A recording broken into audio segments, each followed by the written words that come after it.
히브리서 11장. 우리가 이제 다시 히브리서를 이제 나누게 되는데, 이 히브리서 11장은 아주 유명한 장이죠.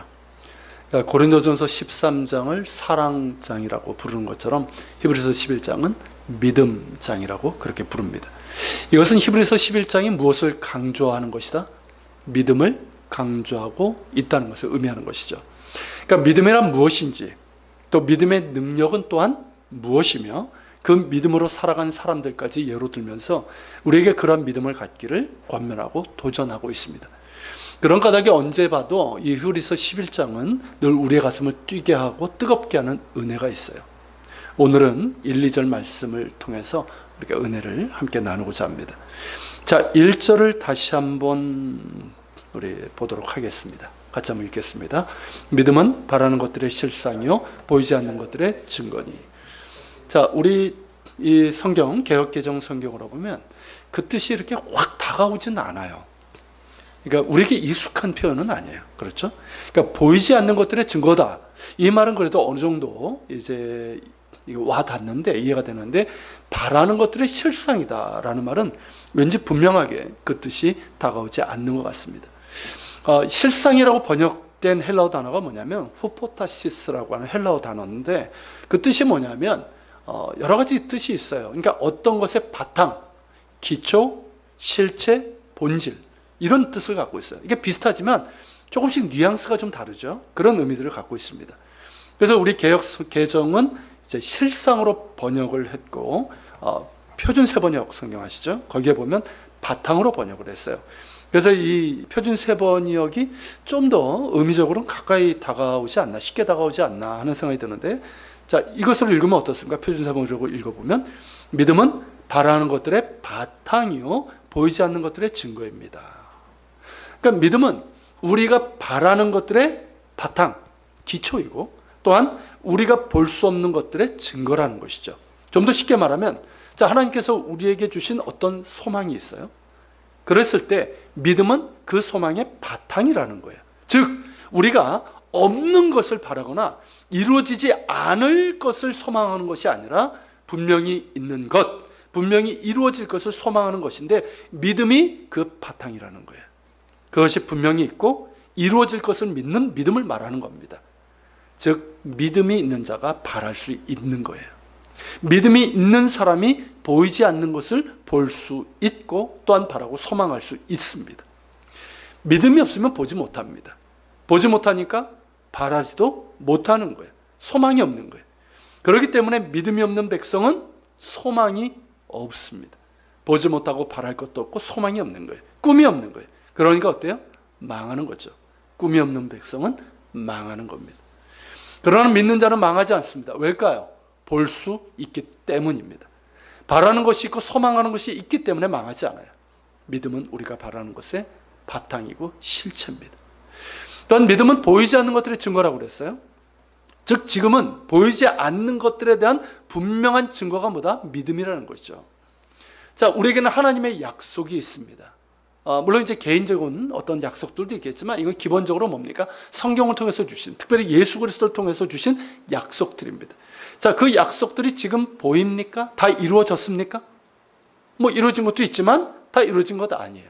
약속이라는 건 뭡니까? 아직 이루어지지 않은 것을 뜻하는 거죠. 그러니까 지금 보이는 게 아니에요. 그러나 그 약속들은 장차 반드시 이루어질 것들입니다. 신실하신 하나님께서 그 약속들을 반드시 이루실 것입니다. 믿음은 그것을 보는 거예요. 이루어진 약속으로 받는 거예요. 그러니까 믿는 자는 이미 받은 거예요. 이미 증거가 있는 거예요. 자, 예를 들어서 가장 대표적인 게 이거 아닙니까? 자, 예수 그리스도를 믿는 자는 어떤 약속을 주셨습니까?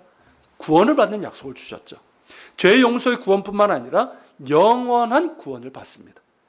요한복음 3장 16절에서 약속하신 것처럼 하나님이 세상을 이처럼 사랑하사 독생자를 주셨으니 이를 믿는 자마다 멸망치 않고 영생을 얻게 하려 하심이라. 이 약속이에요. 자, 죄 용서의 구원은 믿는 즉시로 이루어지지만 영원한 구원, 곧 영생은 장차 이루어질 약속입니다. 아직 이루어지지 않았고 눈에 보이는 것도 아닙니다. 그러나 믿는 자는 이미 받은 거예요. 죄 용서의 구원뿐만 아니라 멸망치 않고 영생을 얻으리라는 이 약속을 이미 받은 겁니다. 예수님께서도 이 사실을 분명하게 말씀하셨는데요. 자, 요한복음 5장 24절입니다. 같이 읽겠습니다. 내가 진실로 진실로 너에게 이르노니 내 말을 듣고 또 나를 보내신 이를 믿는 자마다 영생을 얻었고 심판에 이르지 아니하나니 사망에서 생명으로 옮겨졌느니라. 자, 예수 그리스도를 믿는 자는 여기 시제를 잘 볼 필요가 있어요. 자, 분명히 미래적인 일이죠. 그렇지 않습니까? 자, 영생이라는 건 뭡니까? 미래적인 거예요. 아직 우리가 이루어지지 않은 거예요, 우리에게. 그런데 예수님은 어떤 형으로? 과거형으로 말씀하고 계세요. 이미 영생을 얻었고 심판에 이르지 않습니다. 왜요? 이미 사망에서 생명으로 옮겨졌기 때문이라는 거예요. 하나님의 약속은 늘 그렇습니다. 하나님의 약속은 미래적이지만 믿는 자에게는 뭐예요? 과거형이고 현재형이에요. 이미 그 약속을 받은 거예요. 그 증거를 가지고 사는 거예요. 믿는 자는 이 땅에 살면서 영생을 맛봅니다. 하나님의 임재와 은혜를 경험하게 됩니다. 장차 누리게 될 하나님의 나라의 그 생명과 평안과 자유와 행복을 누리게 되는 거예요. 하나님 나라는 장차 이루어질 미래적인 것이지만 보이지 않는 것이지만 믿는 자에게는 어떻습니까? 이미 임한 거예요. 예수님께서 말씀하셨죠. 하나님 나라는 어디 있다? 너희 안에 있느니라. 이미 임한 나라예요. 지금 경험하는 나라입니다. 여러분, 이것이 믿음의 신비고 은혜인 거예요. 이 맛을 봐야 됩니다. 이 맛을 봐야 돼. 이 맛을 보면 삶의 가치관이 달라지는 거예요. 삶의 목적이 달라지고 방향이 달라지는 거예요. 그리고 세상이 두렵지 않아요. 여러분, 히브리서 11장 38절 우리가 쭉 보겠지만, 자, 11장 38절에 보면 히브리서 저자가 11장에서 소개하고 있는 믿음의 인물들이 있죠. 그 인물들에 대한 종합적인 결론의 말이 나옵니다. 그게 뭡니까? 이런 사람은 세상이 감당하지 못하느니라. 자, 믿는 자는 세상을 두려워하지 않습니다. 이미 믿음의 신비를 경험했기 때문에. 그러니까 세상을 두려워하지 않고 세상이 감당할 수 없는 거예요. 그렇기 때문에 믿음은 뭐냐? 단순히 신적 존재, 하나님의 존재를 믿는다거나 하나님을 믿음으로 복을 받는 것을 바라는 그 이상의 것을 얘기하는 거예요. 여러분, 그런 믿음은 타종교에도 있어요. 그렇죠? 샤머니즘 같은 무속신앙에도 있습니다. 신적 존재를 믿고 신의 열신을 믿음으로 복을 받는다. 이런 믿음은 타종교에도 다 있단 말이에요. 그러나 성경에서 말씀하는 믿음은 그런 믿음을 말하는 게 아니에요. 믿음은 보이지 아니하시는 하나님을 믿는 겁니다. 믿음은 보이지 아니하시나 살아계신 하나님이 우리에게 주신 약속을 믿는 것이고 그 약속을 이미 받은 자로 살게 합니다. 믿음은 없는 것이 아니라 있는 것, 이루어지지 않을 것이 아니라 반드시 이루어질 것을 바라고 소망하는 거예요. 왜요? 살아계신 하나님께서 이루실 것이기 때문입니다. 이것이 믿음이에요. 여러분, 이 믿음이 있습니까? 이 믿음이 있습니까? 이 믿음이 있는 자와 없는 자, 이 믿음의 굳건하게 서 있는 자와 그렇지 못해서 흔들리는 자는 엄청난 차이가 있을 수밖에 없어요. 믿음이 그의 삶을 가치 있게 하는 기초가 되기 때문입니다. 이에 대해서 유진 피터슨 목사는 그 메시지 성경에서 첫 구절을 이렇게 번역을 해서 참 의미를 참 깊은 묵상에서 나온 번역인 것 같아요. 자, 같이 한번 볼까요? 삶의 근본 사실은 이것입니다. 하나님을 신뢰하는 이 믿음이야말로 삶을 가치 있게 하는 든든한 기초입니다. 믿음은 보이지 않는 것을 볼 수 있게 하는 단서입니다. 어느 정도 의역이에요. 의역입니다. 그렇지만 지금까지 함께 나눈 것처럼 본질을 꿰뚫는 번역이라고 할 수가 있어요. 여러분, 무엇이 여러분들의 삶을 가치 있게 하는 든든한 기초입니까? 눈에 보이는 것입니까? 아니면 눈에 보이지 않는 것들입니까? 사람은 그가 보는 것에 가치를 둡니다. 언제나 그렇습니다. 그가 보는 것에 가치를 두는 거예요. 그의 눈에 세상의 것이 보이면 그것에 가치를 두게 돼 있습니다. 자, 돈이 크게 보인다면 돈이 최고의 가치가 됩니다. 돈의 최고의 가치를 두게 될 수밖에 없어요. 자, 세상적인 성공, 출세, 부, 권력 다 마찬가지예요. 그의 눈에 그것이 크게 보이면 그것에 최고의 가치를 두게 됩니다. 혹은 이상적인 것, 정신적인 것에 가치를 두기도 합니다. 그것을 보았기 때문에. 예를 들어서 어떤 지성, 어떤 뭐 정의, 박애 이런 것들이죠. 이런 것들을 본 사람은 거기에 또한 가치를 두게 됩니다. 사람은 그가 보는 것에 가치를 두는 거예요. 그런데 그것들이 과연 나의 삶을 가치 있게 하는 든든한 기초가 되는가 하는 거예요. 이에 대해서 우리가 진지하게 생각해 봐야 됩니다. 무엇이 나의 삶을 가치 있게 해주는 든든한 기초가 되는가 하는 거죠. 진지하게 생각해 봐야 되고 답할 수 있어야 합니다. 여러분, 무엇입니까? 눈에 보이는 것입니까? 눈에 보이는 돈입니까? 성공, 출세, 부와 권력? 아니면 이상적인 어떤 것들? 당장 그렇게 생각할지도 모릅니다. 돈이 많으면, 그래서 부자가 되면 나의 삶을 가치 있게 하는 든든한 기초가 세워질 것이라고 생각할지 모릅니다. 성공하면, 출세하면, 내가 추구하는 이상적인 것을 성취하면 그렇게 될 것이라고 생각할지 모릅니다. 어느 정도는 될지는 모릅니다. 그러나 그것들이 정말 나의 삶을 가치 있게 해주는 든든한 기초가 될 수 있을까 생각해 보십시오. 과연 그럴까요? 여기서 잠시 사도 바울의 이야기를 하면 바울은 이런 고백을 한 적이 있습니다. 자, 빌립보서 3장 7절서부터 9절인데요. 같이 읽겠습니다. 그러나 무엇이든지 내게 유익하던 것을 내가 그리스도를 위하여 다 해로 여길 뿐더러 또한 모든 것을 해로 여김은 내 주 그리스도 예수를 아는 지식이 가장 고상하기 때문이니라. 내가 그를 위하여 모든 것을 잃어버리고 배설물로 여김은 그리스도를 얻고 그 안에서 발견되려 함이니. 자, 먼저 내게 유익하던 것, 유익했던 것을 말하고 있어요. 그게 뭘까요? 그가 가졌던 많은 것들, 그가 추구하던 것들입니다. 자, 그는 서구 문명의 양대 기둥이라고 하는, 그게 뭡니까 여러분? 헬레니즘과 헤브라이즘의 정상에 올랐던 사람이었어요. 자, 헬라의 철학과 문화를 배운 지성이었습니다.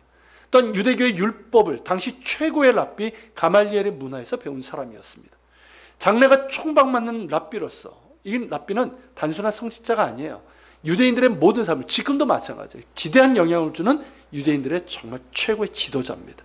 자, 그런 랍비가 되고 나서 처음부터 두강을 드러냈던 사람이에요. 여러분, 예수 믿는 사람들 체포하는 책임자로 선임된 것이죠. 그것을 보여주는 거예요. 자, 집안도 좋았습니다. 유대인임에도 불구하고 로마 시민권을 받을 정도로 부유하고 유력한 집안 출신이었어요. 여러분, 로마 시민권은 정말 대단한 것이었습니다. 여러분, 어떤 사람들이 이건 미국 시민권에 비교를 하는데 미국 시민권하고 비교가 되지 않는 거예요.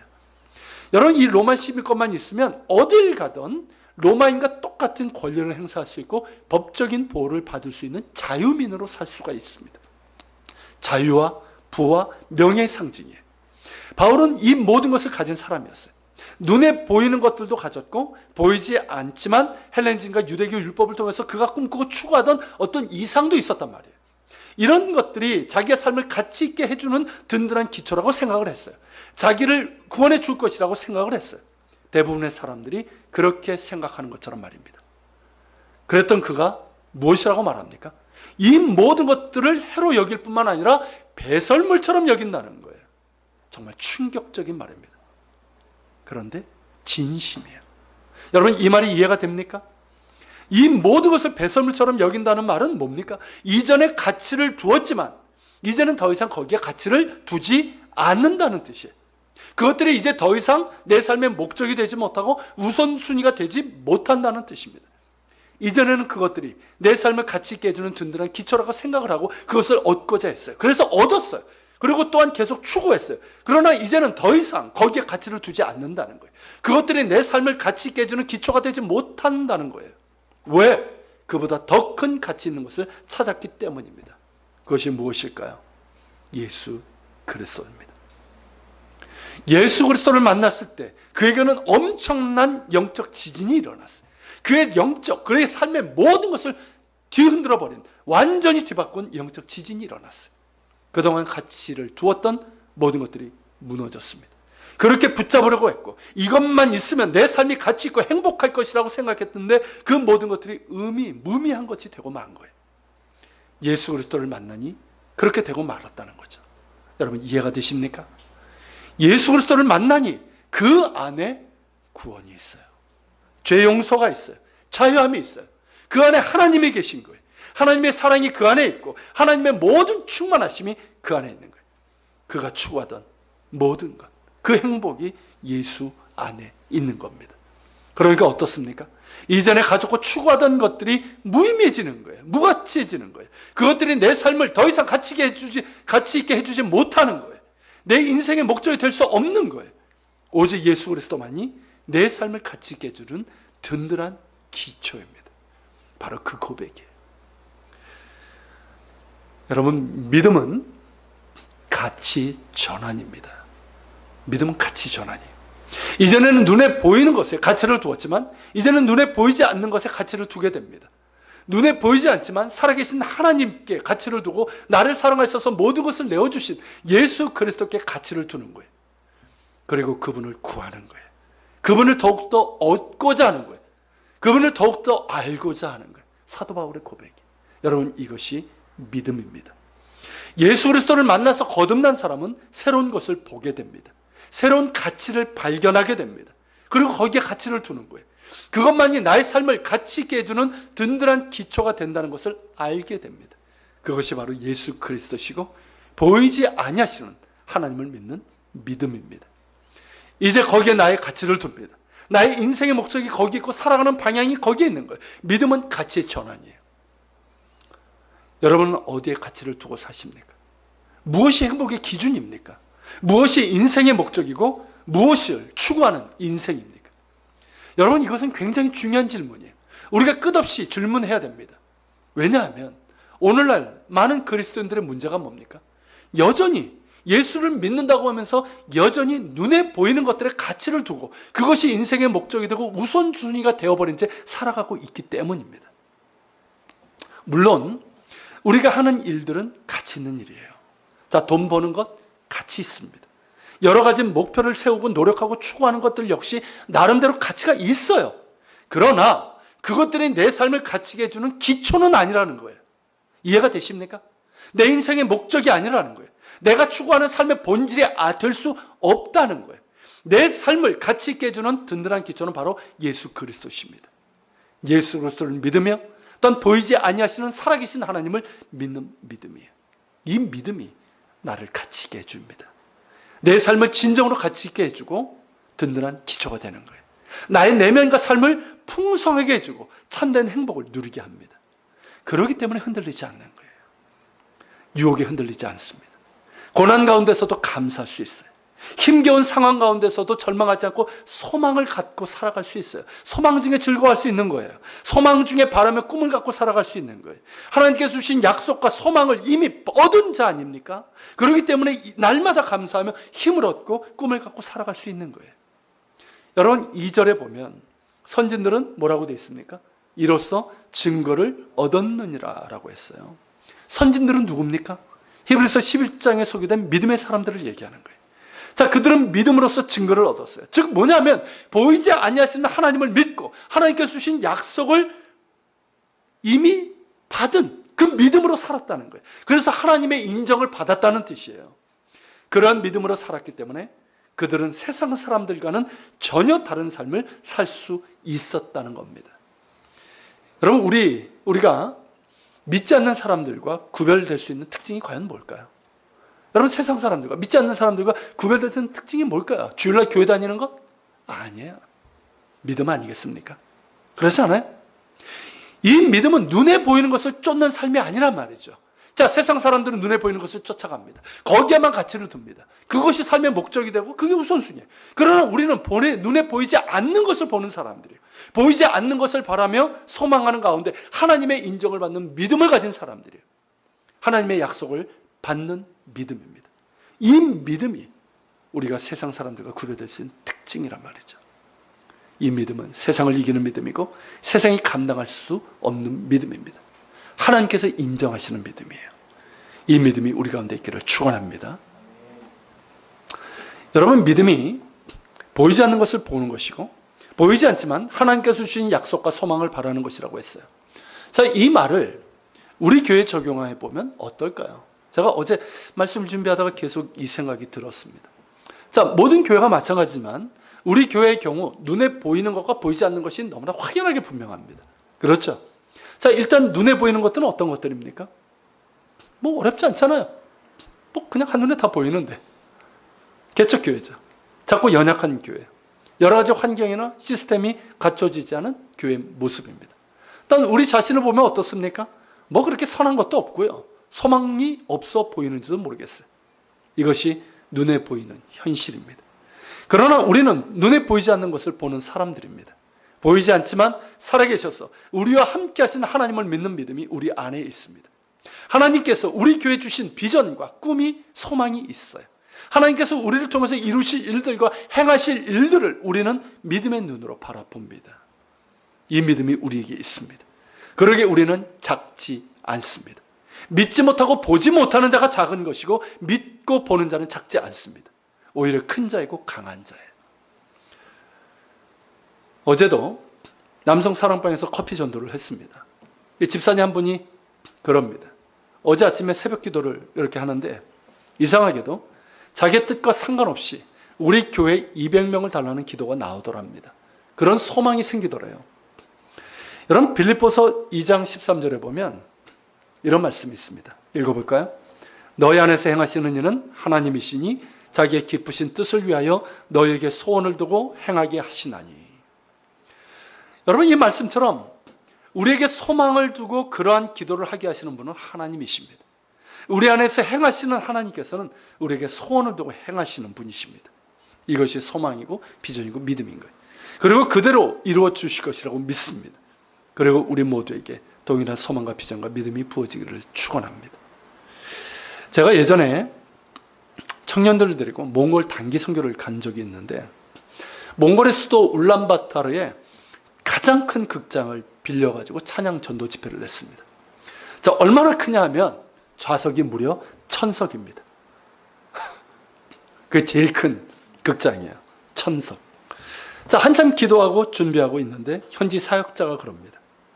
한국인 이제 선교사예요. 저한테 그럽니다. 이미 수많은 선교팀들이 와서 집회를 했고 보통 200~300명이 왔고 많이 오면 500명이라는 거예요. 근데 그날 비가 왔어요. 자, 비가 오니까 그렇게 많이 오지 않을 것이다. 한 200명, 많으면 300명 오면 많이 온 거다. 그러니까 실망하지 말라는 거예요. 이걸 뭐 위로인지 뭔지 아무튼 그렇게 얘기를 하는 거예요. 하지만 우린 기도했어요. 이미 며칠 동안 거리에서 전도하면서 기도했고 극장을 채워주실 기도했어요. 물론 채워주지 않아도 우리는 뭐 하나님을 찬양하고 그들에게 복음을 전할 겁니다. 자, 집회가 시작됐어요. 많은 사람들이 들어왔고 이내 1000명 좌석이 거의 찼습니다. 현지 사역자가 어땠을까요? 머쓱해졌어요. 보이지 않더라고요. 자, 우리 팀원들은 가슴이 뜨거워졌어요. 원래는 2시간 집회였는데 3시간이 넘게 집회를 했고 많은 결신자들도 생겼습니다. 그때 찬양을 인도하고 말씀을 전하면서 제 가슴이 뜨거워지는 거예요. 그러면서 제 입에서 뭐가 나왔냐면 1000명을 주시옵소서. 이런 기도를 했어요.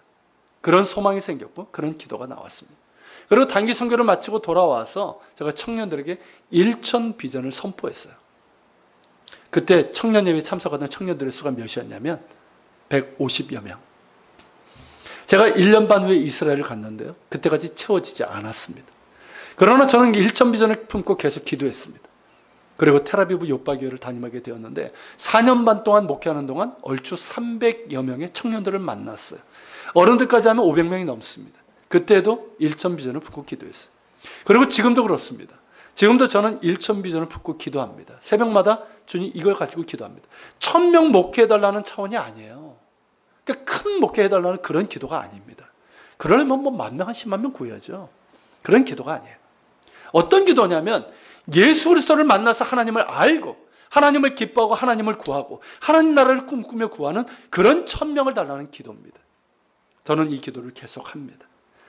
아직 이루어지지 않았고 언제 이루어질지도 모릅니다.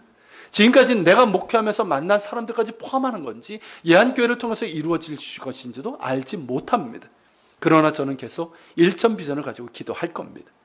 저에게 소원을 두고 행하신 하나님께서 당신의 기쁘신 뜻을 위해서 우리 안에서 행하실 것을 믿기 때문입니다.